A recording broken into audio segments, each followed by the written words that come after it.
welcome back to my channel. And I got something special for y'all today. I just had an order come in and I thought, why don't I make this order a video? So today, you guys are gonna get a chance to go behind the scenes with me to watch me put together one of my custom senior sweatshirts for a new client. In the video, I'm gonna walk through step by step on how I bring this design to life. If you have not already, please like and subscribe to the channel.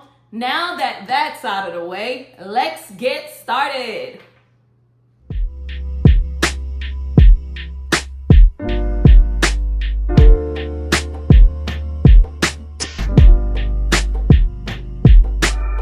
All right, let's start off with some measurements. I laid the sweatshirts flat so you could just get a good look at how I kind of measure this all out. This tool is from Amazon. I'll put it in the description below. My design goes about 8 inches across. It's about 1 inch to 1.5 inches away from the top of the shirt, and the curve of each of the letters is about 1 inch. On this sweatshirt, I have 2026 running down the side of the shirt. So here's the measurement for that. It's going about 15 inches down, and then it's about 3.5 inches across. Now over to the final placement. This is for the senior that is going across the back of the shirt. This is a medium shirt, so the sizes can either go up or down depending on the size sweatshirt you have. For a medium shirt, I'm using 6.5 by 5.5. Before we jump into Canva, why not like the video? You stayed this long. In Canva, I have a project for all of my senior sweatshirts. This is the last design I did for Huff, and now we're just changing that to the new client, which is Indian Land. Indian Land is a little longer, so I'm just changing the curve a little bit. I landed on 40 as the level of curve I want in the design. Then it's time for me to grab the logo. I head over to Indian Land High School. I always try to grab the logo that has the transparent background. I copy the image, bring it into Canva, and do background remover. I then download my design with a transparent background to upload it into Cricut. Quick note, when you download multiple items from Canva, it comes as a zip file. All I do is open the zip file first before going to Cricut to hit upload.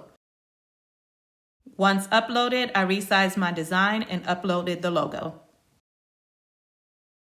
When I uploaded the logo, I uploaded it as a multi-layer. I noticed in the single layer I was losing some of the detail in the feather or the arrow, whatever that is, and I didn't want to lose that. Doing the multi-layer gives me the option to separate the entire logo and pick and choose what pieces I wanted to print. Now it's time to get these cuts. As you can see, a lot of them came in on 4 different mats. I'm gonna edit that and make it so I'm maximizing how much vinyl I'm using. All of them can fit on 2 mats tops.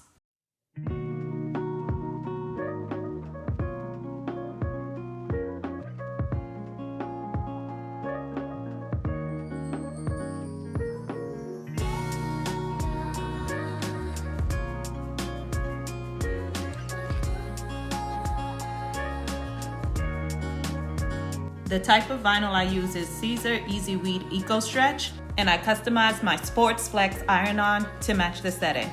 Now to cut, put on some music and weed. I use this vinyl because it peels like butter. It also presses with a very soft touch, and the stretch that they have built in helps to make sure I don't get any cracks.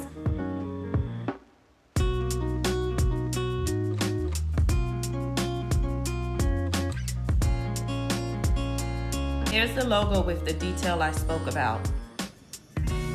Now over to the heat press. We're gonna set the heat press at 320 for 15 seconds. If you haven't guessed it, the school colors for Indian Land are blue and gold, which also happens to be my sorority colors. First, you wanna make sure you get all the lint off the sweatshirt and then pre-press the sweatshirt to take some moisture out. This step helps to make the vinyl adhere better to the garment. I'm making sure my design is centered, and then I'm getting ready to press. This is a hot peel, so you have to peel it while it's hot. Then I press again to seal everything in. Time for placement number 2. I use the tool again to line up the 2026 with the red line just to make sure I have a straight line and that it's about 1 inch away from the edge. Once that's complete, I'm gonna press the same way, 320 for 15 seconds, and a final press to seal it all in. All right, now on to the back of the shirt. We're gonna do the same thing as we did on the front. We wanna make sure we lint roll and pre-press. I did it out of order, but you get the gist. I had a crease, so I double pressed here just to make sure that came out. Lining up my letters, I'm starting my S about 9 inches from the inseam. And then I'm aligning the letters to the top because I know how I want it to flow across the back. I'm pressing 2 letters at a time here, just for efficiency.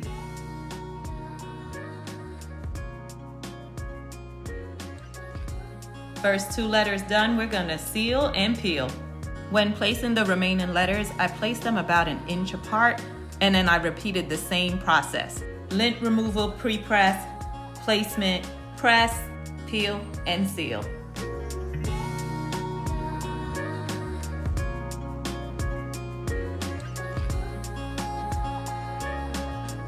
I just wanted to show you the measurement that I said before. So I'm measuring, it's about 9 inches across for each. And then I placed the R and then worked backwards and placed the O.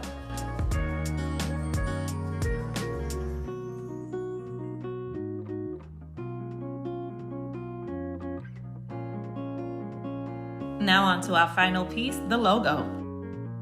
Final press and we're done. If this gave you ideas or helped you learn something new, hit the like button, drop your school colors in the chat below, and don't forget to subscribe to the channel for more custom apparel tutorials like this.